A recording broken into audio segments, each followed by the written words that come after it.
Buenas amigos y bienvenidos a un nuevo vídeo. Y en el día de hoy la intención es compartir con vosotros el estado de 500 litros. Es un vídeo que también me habéis pedido bastante. Y aunque el título, como dice, aciertos y errores, la verdad es que hay que decir que estoy muy contento con este acuario. Para mí es un sueño hecho realidad después de muchos años. Y sí que voy a intentar hacer cosas que creo que se pueden haber mejorado o no, o sencillamente dar un poco un repaso a ciertas anécdotas que me están ocurriendo desde que tengo un proyecto montado, y seguramente alguno pues os sirva de referencia o de guía, como siempre digo, que es la intención del canal, tratar de ayudar en las múltiples facetas de este hobby. Referente a la equipación, me habéis preguntado, por ejemplo, muchas veces por qué no elegí Zoom para un proyecto tan grande. Realmente, porque en mi caso, ya lo dije en su día, yo ya tenía 2 de los 3 filtros, por lo tanto para mí era mucho más barato y mucho más económico sencillamente comprar un filtro que Zoom, pero es que aparte, a nivel de manía personal, me gusta más para todo lo que es el tema de agua dulce, el tipo de filtración de filtros externos, por sobre todo, si recordamos siempre la forma de tomar el agua en la parte de abajo. ¿Por qué? Porque el agua circula, va moviendo, con la propia actividad de los peces sigue moviendo, ayuda a degradar la suciedad que se acumula, y allí hay una potente aspiración que lo limpia todo. Y la prueba es que yo la arena en 2 meses aún no la he sifonado. Lo único que he sifonado es un poquito delante, no por la suciedad, sino por los restos de gel que me tiran los peces con su actividad. Pero evidentemente soy consciente de que hay gente que le gusta el Zoom, y yo en eso tampoco voy a entrar muchas veces, porque ambas versiones o ambas formas de pensar pueden ser perfectamente correctas e incluso compatibles. Referente a la iluminación, por ejemplo, también me han preguntado, en este caso César, si por ejemplo él piensa, o le han comentado a él, que elegir el RGB, seguramente el canal verde, de tenerlo más bajo por el tema de las algas. Yo sí que tengo parte de algas, entraremos después al final del vídeo en por qué creo las algas que he sufrido, por qué ha sido. Ya os digo, será mi opinión, no quiere decir que sea la verdad, evidentemente, pero es mi apreciación o lo que yo creo por lo que han salido. Pero deciros que yo tengo los 3 canales siempre a la misma intensidad, ambas pantallas al 90%, y a excepción de por la noche, que sí que las dejo la pantalla de atrás con el verde y con el amarillo, y la pantalla de delante solamente con el azul al 3%, ambas. ¿Para qué? Para que en vez de verse blanco, sencillamente poder apreciar los colores, y es verdad que le da un matiz diferente al acuario. Os dejaré la imagen para que lo veáis. Ya os digo, solamente a modo de decoración un poco esa última hora aquí en el salón, también para que no ilumine tanto, porque os digo de verdad que en persona da muchísima luz y está viendo una película incluso molesta a veces por la noche. Referente a la decoración, pues como veis, el acuario es muy bonito, pero siempre sabéis que lo he dicho, que mi intención nunca ha sido hacer un acuario de concurso, aunque sí quiero concursar. ¿Por qué digo esto? Porque, como veis, muchas veces no va a ser compatible con tanto pez. Entraremos a un poco algunos comentarios, unas cosillas que me han pasado, pero yo lo prefiero así. Yo creo que es un acuario que nunca va a ser un acuario ganador, por mucho que me cueste reconocerlo, pero esto es un acuario bonito, podrá quedar mejor o peor, pero no es un acuario ganador porque no está pensado para concurso, por muchas cosas y por mucha falta de experiencia también por mi parte, y al final todo penaliza. Pero en mi caso, como siempre os he dicho, participo porque me gusta, y no creo que sea un mayor problema, o participar o no, o quedar mejor o peor, no va a hacer que el acuario deje de gustarme o para mí sea mi mejor proyecto a día de hoy. Referente a las plantas, sabéis que hicimos un vídeo de las plantas, como habéis ido modificando. Sí que he quitado, por ejemplo, parte de la proserpinaca que me pasaron, porque con sus hojas en forma de, así decirlo, de sierra, tenía algo de alga filamentosa, se quedaba enredado y era un nido de filamentosa.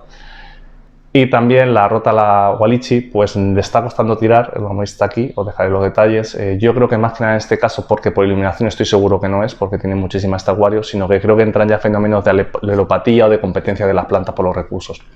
Entonces, sencillamente no me voy a complicar la vida, la voy a terminar quitando y ya está, porque el acuario está bastante bien.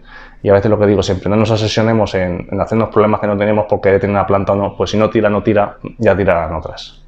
También referente a eso, pues me preguntó Fernando el tema de si este plantado sería, por ejemplo, compatible con discos. Yo nunca he tenido discos. Yo creo que por condiciones de temperatura de los discos de 27-28 grados, que es la temperatura justa que tiene esta acuario ahora mismo, no sería un problema tener discos, pero sí que es verdad que esta decoración a lo mejor no es la más apropiada para los discos, porque hay muchos sitios con piedras tal que los discos creo que se podían dañar. Pero por plantado con otro tipo de redistribución de la decoración lo veo perfectamente compatible. Ya si se las comen o no, eso tendría que decirlo a alguien que tenga más experiencia en este aspecto, y de hecho ahora entraremos porque sí me he encontrado una sorpresa, por ejemplo con las plantas, que las colisas, para mí un animal muy bonito, se está comiendo la tripartita. Os dejaré también los detalles. Algo que me ha sorprendido mucho, porque yo mi experiencia era anterior con la tripartita en el 75 litros en emergido, evidentemente no se la come ningún pez, pero aquí pensaba que no iba a pasar nada. La planta sigue estando muy bonita, pero sí que va un poquito a poquito picoteando y comiéndose ciertas partes de las hojas. Lo dicho, metiéndonos en el tema de los peces, para mí las colisas, como he dicho, un pez muy bonito en este acuario, que le quiero dar protagonismo, que para mí luce mucho. Después de los cíclidos americanos y especialmente Ramidecis, como sabéis es el logo del canal, mi pez favorito, pues el tema de las colisas o toda la familia de los anabátidos, pues es un pez que a mí también me llama mucho la atención y me gusta bastante. Cosas que me he encontrado en este acuario con los peces. A la hora de elegir, como veis, está por ahí la botia también nadando. Me la traje del local porque la otra saltó, no sabemos cómo saltó, pero saltó, entonces esta está sola. Tenía pensado, por ejemplo, pedir botias enanas, pero al final, y viendo que esta está sola, pues lo más probable es que le pida 3 o 4 botias más, porque en cardumen va a estar mucho mejor el animal. De las compras que hice de los zorros voladores, yo tenía 3 antes del anterior proyecto, me murieron 2, me quedaba 1. Pedí otros 4, pedí por separado por todo el tema este del COVID, me llegaron 2 por un lado, 2 por otro. Y os voy a dejar que, como veréis, son primos hermanos, pero no es el mismo. De hecho, me recuerda muchas veces, así en plan de broma, a las películas estas ochenteras del gemelo chungo de la perilla, ¿no? Y de hecho me encuentro que en vez de en familia son un poquito territoriales y sí que hay problemas entre ellos. De vez en cuando no muy graves, pero bueno, ya veré cómo soluciono esto, o si los saco y se los doy a alguien y compro más zorro volador del que todos conocemos. También, por otro lado, me he encontrado otro error también a la hora de pedir. Yo he pedido lo que he pedido en el tema de los flecos de Borneo, la Sewellia lineolata, y me he encontrado que, como veis en las imágenes, no son exactamente iguales. De hecho, estos ni son primos hermanos muchas veces, pero sí que tienen la denominación de pleco de Borneo ambos. Quizá muchos errores que muchas veces asumimos, no nos encontramos, no nos damos cuenta, y en este caso no es un gran problema, porque sí que yo notaba antes cuando los tenía el 240 que eran algo más territoriales, y al ser así 2 pequeñas familias también le da biodiversidad y más riqueza de animales al acuario dentro del mismo nicho biológico que ocupan ambos, pero sin meterse unos entre otros. También me habéis preguntado, en este caso así, el tema de peces antialgas, equipo antialgas. A ver, este acuario más prácticamente es tipo biotopo asiático. Por tanto, sí que tengo los Otocintrus porque son excelentes limpiadores, pero dentro de eso ya nos vamos al biotopo, como decimos, asiático, y nos tenemos pues desde las propias botias que quiero que se encarguen de limpieza de los caracoles, que tengo una pequeña plaga de falso planorbi que se conoce, los zorros voladores estos que os he comentado, que también son un excelente equipo de limpieza. Tenemos también los plecos de Borneo, excelente equipo de limpieza. Los gobios, que sí también me habéis preguntado que si no me escarban, sí que escarban en la arena, pero la verdad es que los animales están a gusto y el daño-beneficio, pues ni te enteras en un acuario tan grande como este. Y qué mejor tener un acuario que los animales hagan su vida lo más cercana a lo posible a la naturaleza y que estén a gusto. Por lo tanto, sí que es verdad que también pedí. Voy a dejar el detalle de uno de los que me llegó, que si lo veis ahora está escuálido, pues ahora tiene buen aspecto de conforme llegó. Pensé que no iba a salir adelante y ahora empiezo a estar animado con él porque creo que tiene vida por delante y para mí eso es una gran satisfacción. Y sí que lo que quiero hacer es pedir un par de hembras porque al final lo que tengo son 3 machos y no es bueno solamente, sino que por el tema de la territorialidad y de la competencia. Así que cuando pueda pediré 2 hembras más y algún pececillo más por ahí. Más equipo de limpieza que tenemos en este acuario, pues caracoles, gamba neocaridina, excelente limpiadora también para esos rinconcitos, porque este acuario tiene muchos rincones y en general, como veis, pues de manera de la visión general, todos los peces están entretenidos intentando buscar su nicho biológico y la alimentación, aunque sea prácticamente por instinto, pero al menos están entretenidos todo el día buscando, picoteando entre los rincones y como veis el acuario pues cada vez está mejor.